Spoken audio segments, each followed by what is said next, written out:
इष्टं समानन्दकन्दं परब्रह्मलिङ्गं भजे पाण्डुरङ्गं।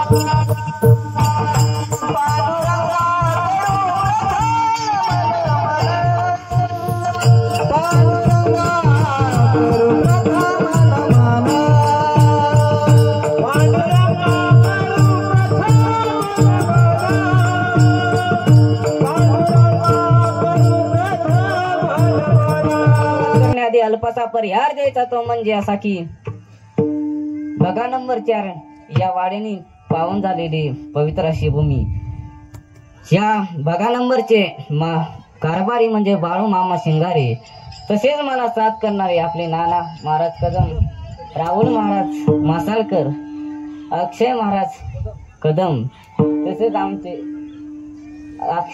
ओंकार महाराज करगळ आणि आम्हाला इथं उभे करणारे आमचे संतोष टोंबरे उर्फा यांच्या सर्वांच्या कृपेने मला आज कीर्तन सेवा भेटली. त्यांचे आभार मानून मी सेवेला प्रारंभ करतो. विठ्ठल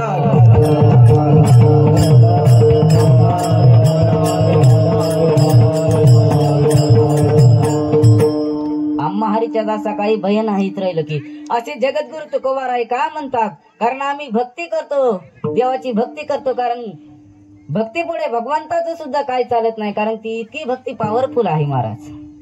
मग संत का अवताराला येतो, तो संत जगाचे हित पाहण्यासाठी अवतार आले.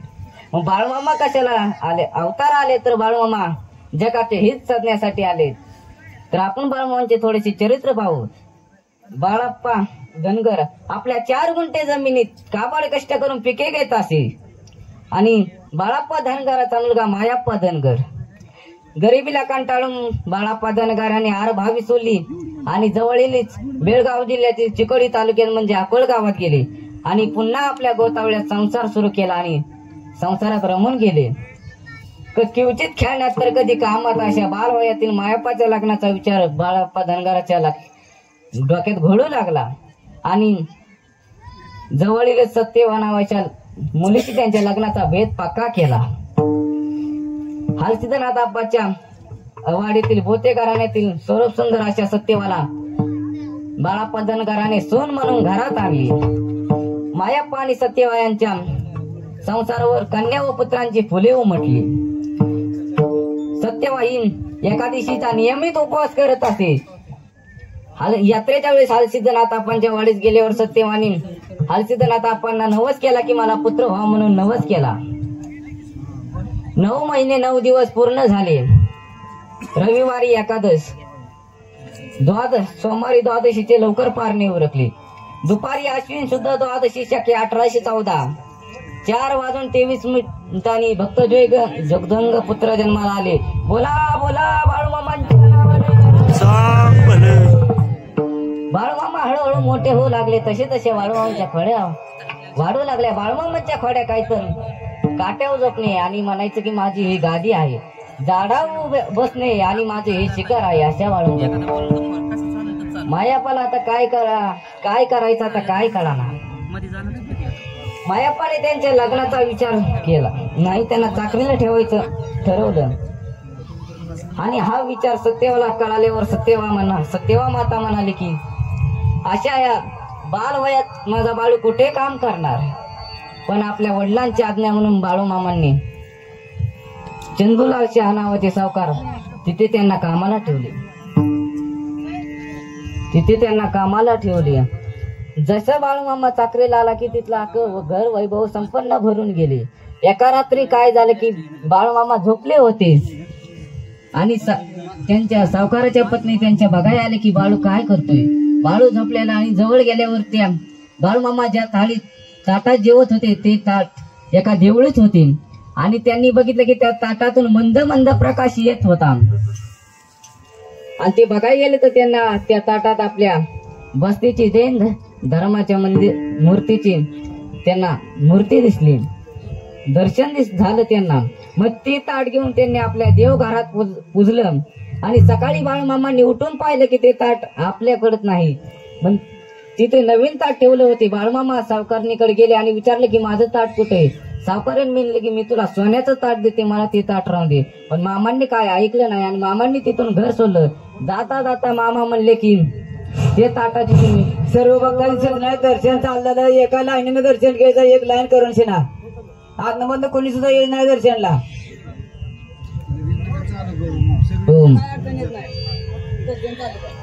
मामा म्हणले की तुम्ही ते ताट पूजा, तो जे जवळ तुमच्यात पैसे ते ताट आहे तवर तुमचं घर वैभव संपन्न होईल. आणि तिथून मामा निघून गेले. नंतर बाळूमामा 16 वर्षाचे झाले. गोसावीचं रूप धारण केलं आणि मामांकडे गेले. मामांना विचारलं की बाळा, मला मी खूप ताणलेलं आहे, मला थोडस पाणी दे. बाळू त्यावेळेस विहिरीमध्ये पाणी नव्हतं, पाणी खूप खोल होतं आणि त्या विहिरीला पायऱ्या नव्हत्या. मामा गेले तुरु तुरु आणि त्या विहिरीत उतरले आणि पाणी काढलं आणि परत वरी आले. त्यांना दिलं त्यांचे आणि परत देवतांनी सांगितलं की मला आणखी एक ग्लास आणा. परत गेले मामा आणि परत आणला आणि देवदूतांनी त्यांना असं वरदान दिलं की तुम्ही इथून पुढे जे जे कलियुगात बोलताल ते खरं होते. आणि आज पातूर जे जे बाळूमामा बोलले ते खरं होत आले. बोला बोला बाळूमामांच्या नावाने. म्हणून आपण भगवंताचे नाम चिंतन केले पाहिजे. महाराज तुम्ही म्हणताल की आम्ही भगवंताचे नाम चिंतन करतो की आमच्या संसारात एवढं दुःख का. महाराज ते भगवंत तुमच्या जीवनात दुःख देत नसतो, ते संसार दुःख माळ आहे. ते संसार तुम्हाला दुःख देतो. आणि जर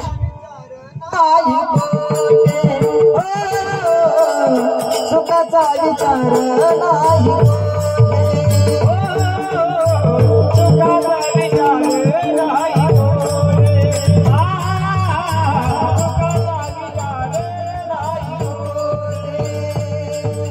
दुःख बांधवले आहे हा संसार, दुःख बांधवले आहे हा संसार. सुखाचा विचार नाही, सुखाचा विचार नाही, दुःख बांधवले आहे हा संसार, दुःख बांधवले आहे हा संसार.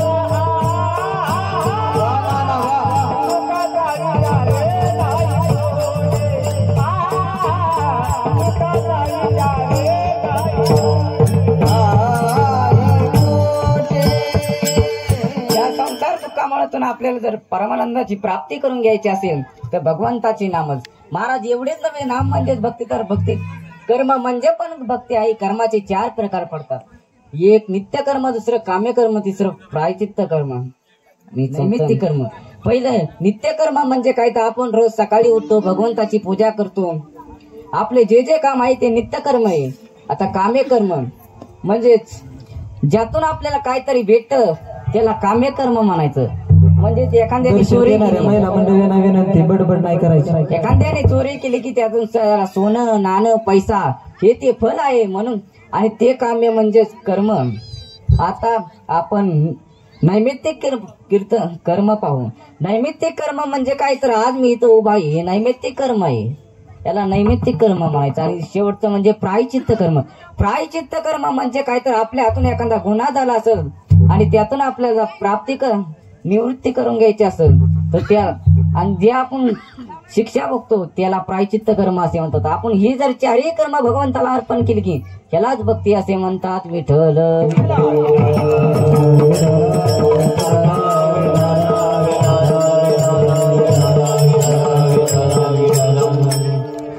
आपण कुठल्याही संकटात असलो की भगवंत आपल्याला वाचवण्यासाठी जरूर येतो.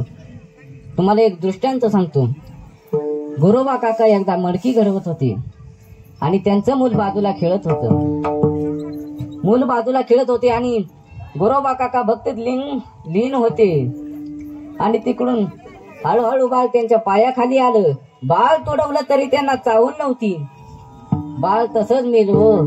अख्खं धोतर लाल मुंब झालं तरी त्यांना जाणीव नव्हते, एवढे भक्तीत लीन होते. आणि तिकडून त्याची पत्नी आली आणि पत्नी काय म्हणाली की तुम्ही मूल मारलं गोरोबा काकांना शपथ घातली की तुम्ही जर आजपासून मला हात लावला तर तुम्हाला विठोबा राहायची शपथ आहे. आणि काहीच दिवसांनी गोरोबा काका आणि त्यांच्या पत्नी पंढरपूरला गेल्या. नामदेवरायांचं कीर्तन चालू होतं. नामदेवरायांचे कीर्तन चालू होतं आणि कीर्तनात सांगताना नामदेवरायांनी हाताने टाळी वाजवायला लावली. आता गोरोबा काका लाजले आणि ते लाजले आणि मग आता काय करायचं, मग त्यांनी मोडके हात घेऊन भगवंताचं नामचिंतन केलं. विठ्ठल विठ्ठल विठ्ठल विठ्ठल विठ्ठल विठ्ठल विठ्ठल. आणि अचानक चमत्कार झाला की त्यांचे वरचे वर हात फुटून आले आणि त्यांच्या कीर्तनात बाळ चालत आले. एवढी ताकद नामात आहे. विठ्ठल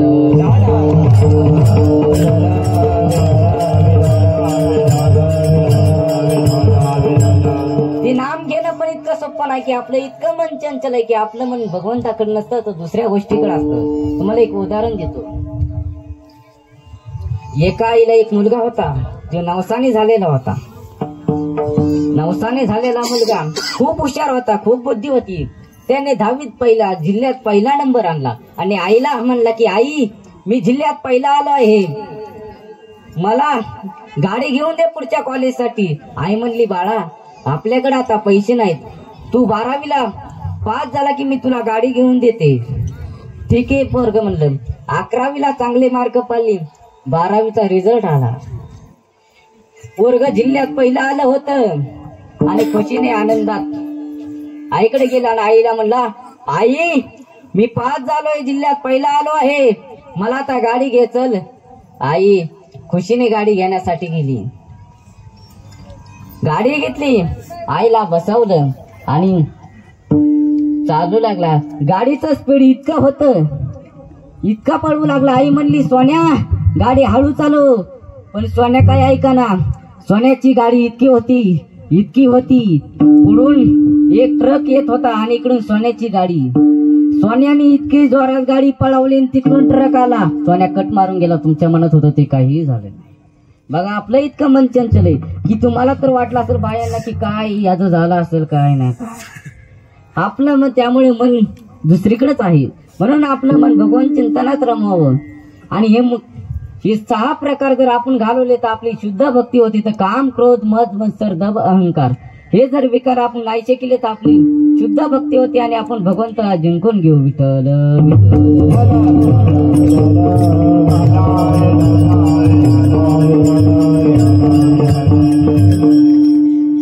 बाळमामा एकदा मेंढ्या चालत उन्हाळा गेला, पावसाळा गेला, असे अनेक ऋतू गेले आणि पावसाळा सुरू झाला.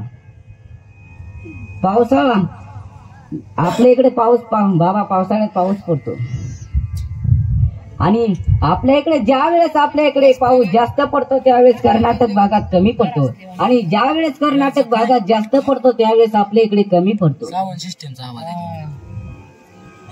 आता कर्नाटकाकडे पाऊस खूप जास्त होता. मामांना कळालं की काय करायचं. बकऱ्यांच्या गुडघ्या इतकं पाणी आलं होतं. बकऱ्यांनी चरायचं कुठं. पर मामांची बकरी काय साधारण नव्हे. मामांची बकरी म्हणजे साक्षात भगवंत हो. म्हणून आपल्या रानात मामांची बकरी चरून द्या. मामाची बकरी म्हणजे साक्षात भगवंत.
बकरी साक्षात भगवंत आहेत. मामा डॉक्टर आहेत.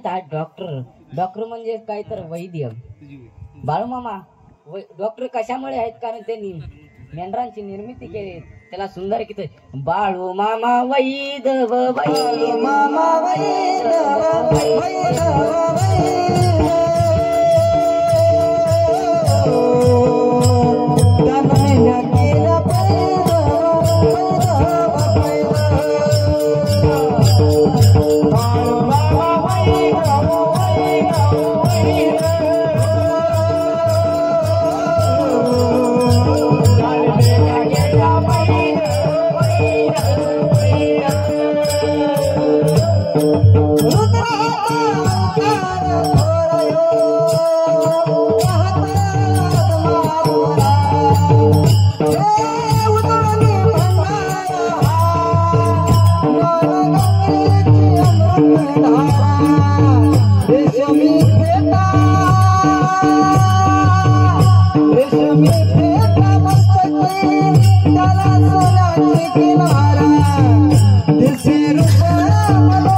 वारुळातून मेंढरांची निर्मिती केली. बाळूमा म्हणून अधिकारी संत आहेत. मी कोणत्याही संताला तुच्छ लेखत नाही, पण सगळे संत वेगळ्या बाजूला आणि संत श्री बाळूमामा वेगळ्या बाजूला. कारण सगळे संत आपापल्या जागेवर बसून जगाचे हित साधतात आणि संत श्री बाळूमामा आहेत ते गल्ली गोळ्यातून नळी नाळातून राणा मळ्यातून जाऊन जाऊन लोकांचे हित साधतात. म्हणून बाळूमामा वेगळे संत आहेत. भला भला बाळूमाच्या नावानं विठोबा कुमार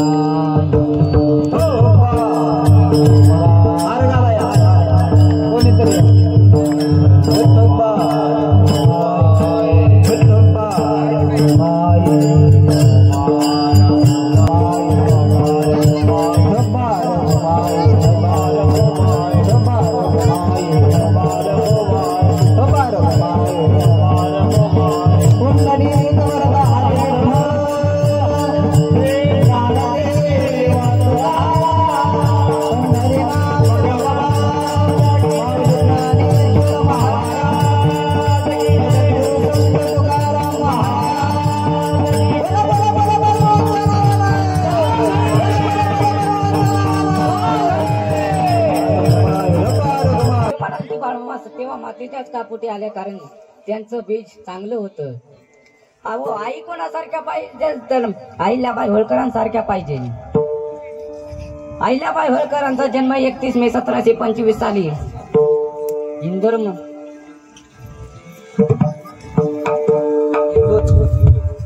मध्ये झाला. इंदोर मध्ये त्यांचा जन्म झाला.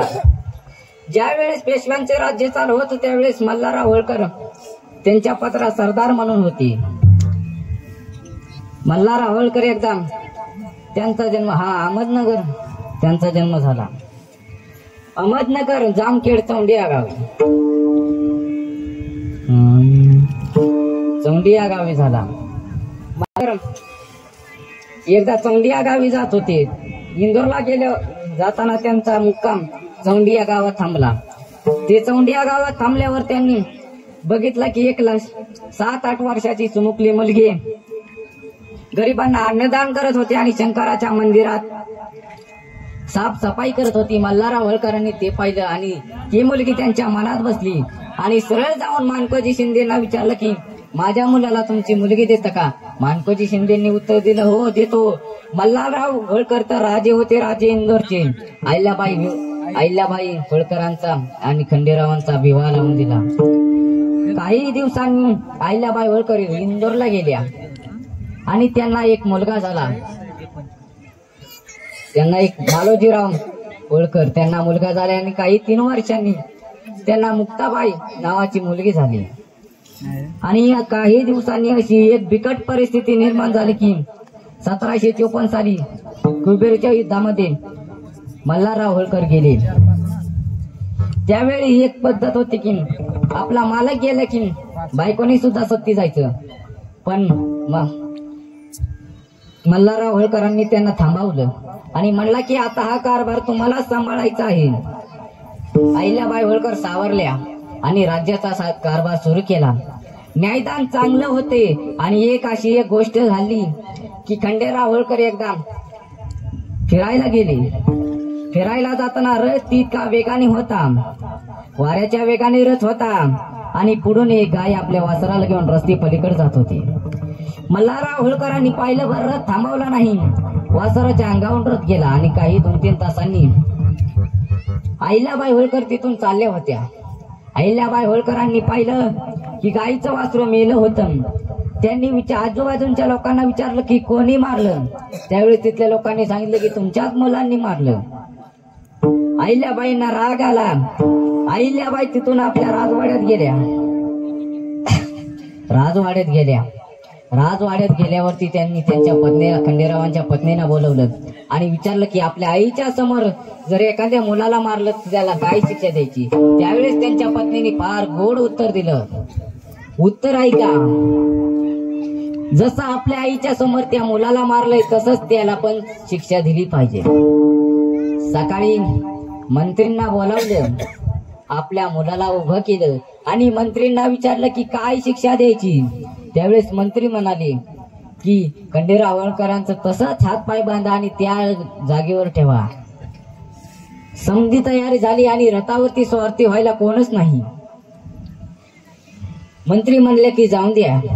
मग अहिल्याबाई होळकरांनी काय म्हणलं नाही. अहिल्याबाई होळकर स्वतः रथावरती स्वार्थी झाल्या. रथ वाऱ्याच्या वेगाने वाहत होता आणि इतक्यात एक चमत्कार झाला की तीच गाय खंडेरावांच्या जवळ आली आणि खंडेरावांना वेढे घालू लागल्या. अहिल्याबाईंनी रथ थांबवला आणि मंत्री म्हणले की जाऊन द्या, गाईच्या पण म्हणत नाही. त्यावेळेस अहिल्याबाईंनी थांबवलं. अशी आई पाहिजे की आपल्या मुलाने अपराध केला तरी त्याला सोडायचं नाही, अशी आई पाहिजे. पहिली आई मूल रडायला गेले खुळकुळा द्यायच्या, आताची आई मोबाईल. समजा जगच बिघडले महाराज. म्हणून आई चांगली पाहिजे. आणि मुलगा तरी काय, मुलगा पण बिघडला, आला बाबूराव, समलं बिघडलं. म्हणून आपला मुलगा चांगला पाहिजे, आई चांगली पाहिजे. जर आई आणि बाप चांगले असतील तर मुलगा पण चांगलाच. विठ्ठल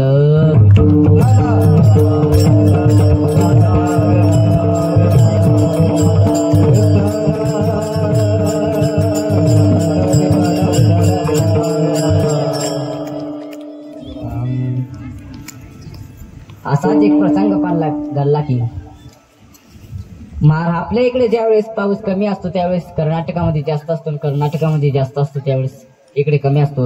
इकडे पाऊस खूप जास्त झाला. बकऱ्यांना चरता येण्यासारखा चारा नव्हता. त्यावेळेस मामांनी विचार केला की आता कर्नाटकला जाऊ. कर्नाटकाला जाताना नदी आडवी आली. नदीचं पाणी खूप भरून होतं. मामांनी विचार केला की आता कुठून कसं जायचं. आणि इकडे गटप्रभा तिकडे तिगोडी गावात जायचं होतं. तिगोडी गावात जाताना एका नावेला हाक मारली. हो नावाडे बुवा, इकडे आमची मेंढर पलीकडे न्यायची. नावाडे म्हणला हो नेतो ना, पण ठरवलं. नावाड्यांनी ठरवून घेतलं, पण बाळूमामाचं कसं घ्यायचं नसतं ठरवून. नावाड्यांनी ठरवलं बिरवलं आणि 4-5 बकरी अशा कसं 1 मेंढी टाकली की संध्या मेंढ्यात जातात. अशी 1 मेंढी टाकली. त्या नावात की अशा 10-12 मेंढ्या टाकल्या. नावाड्यांनी मध्ये नेली आणि नावाड्याच्या मनात एक पाप आलं आणि विचार केला की एखादी मेंढी आपल्या पाण्यात टाकू. नावाड्याने अशा 3-4 मेंढ्या पाण्यात टाकल्या.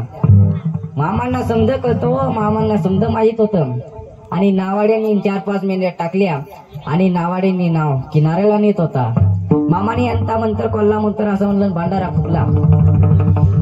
वाऱ्याचा वेग आला आणि नावाड्याची नाव आणि नावाच्या किनाऱ्याला नावाड्याचा हात गुंतला. नावाडे वरडू लागला,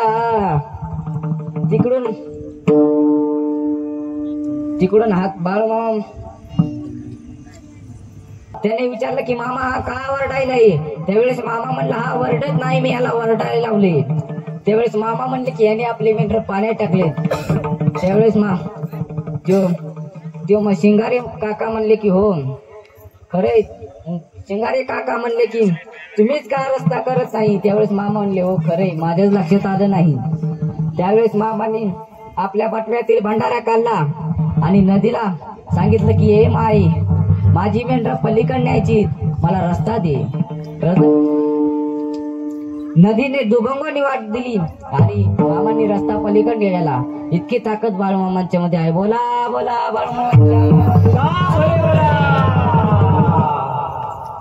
म्हणून आपण भगवंताचे नाम चिंतन केले पाहिजे. भगवंताचा विसर कधीच पडून द्यायचा नाही. आणि जर भगवंताचा विसर केला तर आपल्यावर खूप मोठी हानी होती. म्हणून आपण भगवंताचे नाम चिंतन केले.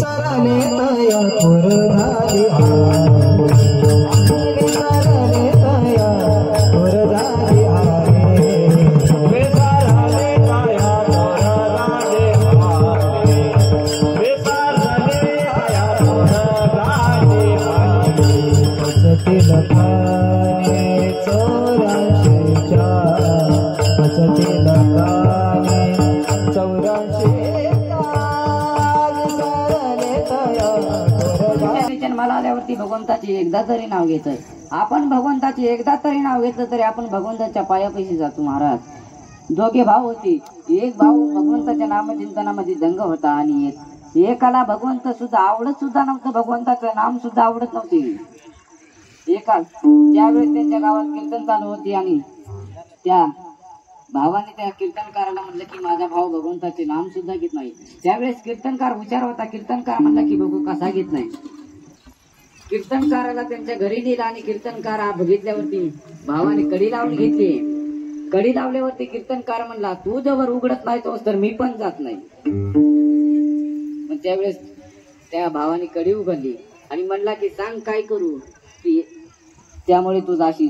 त्यावेळेस त्या महाराजांनी म्हणले की तू एकदाच राम म्हण.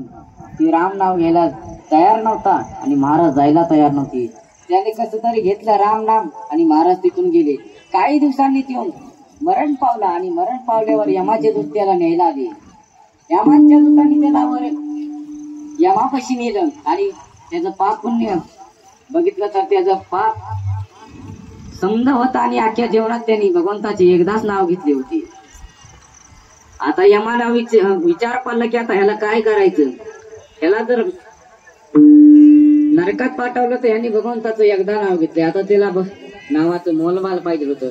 त्यामुळे यमाने त्याला शंकराकडे विष्णूकडे नेले आणि विष्णूला विचारलं की विष्णू देवा याने अख्ख्या जीवनात एकदाच नाव घेतलं, आता याला याच्या नामाचं मोल काय द्यायचं.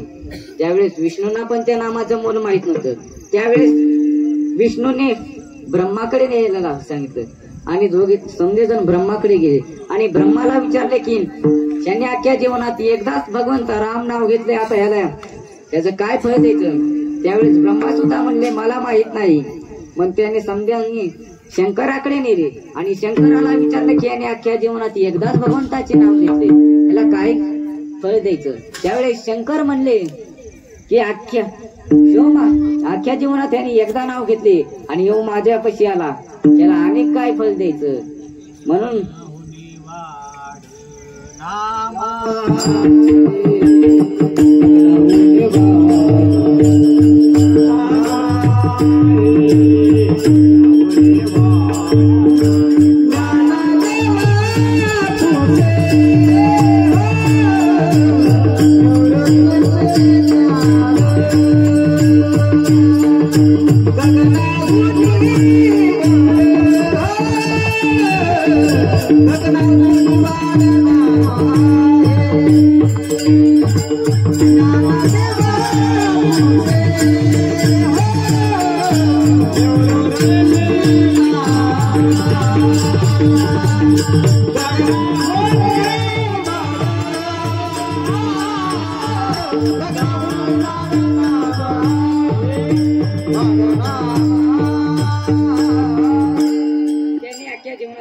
भगवंताचे नाम घेतले आणि भगवंताचा दास झाला.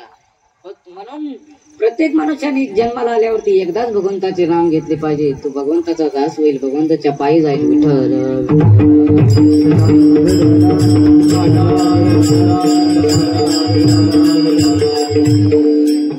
मेतके गावातले एका शिवारात मामा झाडाच्या शीतल छायेत बसले होते. समदे रममान झाले होते गोष्टीत आणि तिकडून एक भक्त ताकाचे तांबे घेऊन आला. ताकाचे तांबे 3 आणि पंक्तीला 60 जण. आता तांबे 3 असल्यामुळे वाढायला कोणच नव्हतं. स्वतः मामा ताक वाढायला उभे राहिले आणि समजे जणांना ताक वाढून सुद्धा अर्धे ताक शिल्लक राहिले. इतकी ताकद मामा मध्ये आहे. बोला बोला जन्माला आल्यावरती भगवंताचे एकदाच नाव घ्या. सगळ्यात पहिल्यांदा वारी कोणी केली असेल तर संत बाळूमामांनी. तुम्ही म्हणताल महाराज आम्हाला काय वेळ समजतं का? संत ज्ञानेश्वर महाराज 750 वर्ष झाले, आता मामा 50-60 वर्षे नाही. सगळ्यात पहिल्यांदा बाळूमामांनीच वारी केली. कारण बाळूमामा कोणाचे अवतार आहेत तर भगवान शंकराचे. आदिनाथ गुरु सकळ सिद्धांत आणि बाळूमामा कोणाचे अवतार आहेत भगवान शंकराचे. शंकर एकदा वारीला निघाले होते आणि जाताना पार्वती माता म्हणले की कुठे निघालाय? भगवान शंकर म्हणाले की वारीला चाललोय. पार्वती माता म्हणाले की मला पण न्या. दोघं चालले आणि थोड्या वेळानंतर गणेशजी दिसले. हट्टे पुट्टे ताकद अशी माझ्यासारखी नाही, चांगले तब्येतीने होते. आणि गणेशजी म्हणले की मला पण घेऊन चला. ठीक आहे चालले. 4 चाकीत नव्हे, तिकडं त्यावेळेस 4 चाकी नव्हती, नंदीवरती समजे बसले आणि चालल्यावरती पंढरपूरच्या बाहेर रेल्वे ट्रॅकच्या पलीकडे पार्वती माता थकल्या आणि तिकडेच बसल्या. रेल्वे ट्रॅकच्या पलीकडे आहे पार्वती, तिथे पार्वती माता बसल्या. आणि पुढे आता राहिले कोणतं? शंकर, नंदी आणि गणेशजी. समजेजण गेले, चंद्रभागेत स्नान केलं आणि वरी आल्यावर कुठल्या देवाचं मंदिर आहे तर पुंडलिकाचं. अहो पुंडलिकाचा आदर्श घ्यावा. कारण आपल्या आई वडिलांच्या सेवेसाठी साक्षात पांडुरंगाला 28 युगे उभं केलं. इतके असा भक्त पाहिजे. तिथून समध्यांनी दर्शन घेतलं आणि वरी आले. आता समध्यांना नंदीबुवांचा त्रास व्हावा लागला. नंदीबुवांना हे कळाले. आता नंदीबुवा म्हणले की आपण इथंच सांगू. नंदी कुठं असतं तर भगवान शंकराच्या मंदिरापुढे. पण पंढरपुरामध्ये मारुतीच्या मंदिरापुढे नंदी जाऊन गेलं तर बघा, मारुतीच्या मंदिरापुढे नंदी थांबला. आणि आता उरले कोण तर गणेशजी आज गेले. त्यांनाही लोकांचा त्रास होऊ लागला आणि गणेशजी पण तिथंच थांबले. नंतर भगवान शंकर उरले एकटेच. भगवान शंकर गेले, गरुड खांबाचं दर्शन घेतलं आणि आतमध्ये गेले आणि भगवंताचं दर्शन घेतलं. भगवंत म्हणला माग, तुला काय मागायचं ते? भगवान शंकर म्हणले की कलियुगामध्ये ज्यावेळेस मी अवतार घेईल त्यावेळेस तुम्ही माझ्या सेवेला या. आणि कलियुगामध्ये भगवान शंकरांनी बाळूमामांचा अवतार घेतला. ज्या वेळेस पालखी एकादशीला पंढरपुरात असतात आणि द्वादशीला समजा उरकल्यावर द्वादशीला पांडुरंग साक्षात पांडुरंग परमात्मा बाळूमामांच्या मेंढीची चाकरी कराय असतो. इतकी ताकद बाळूमामामध्ये आहे. बोला बोला बाळूमामांच्या नावानं.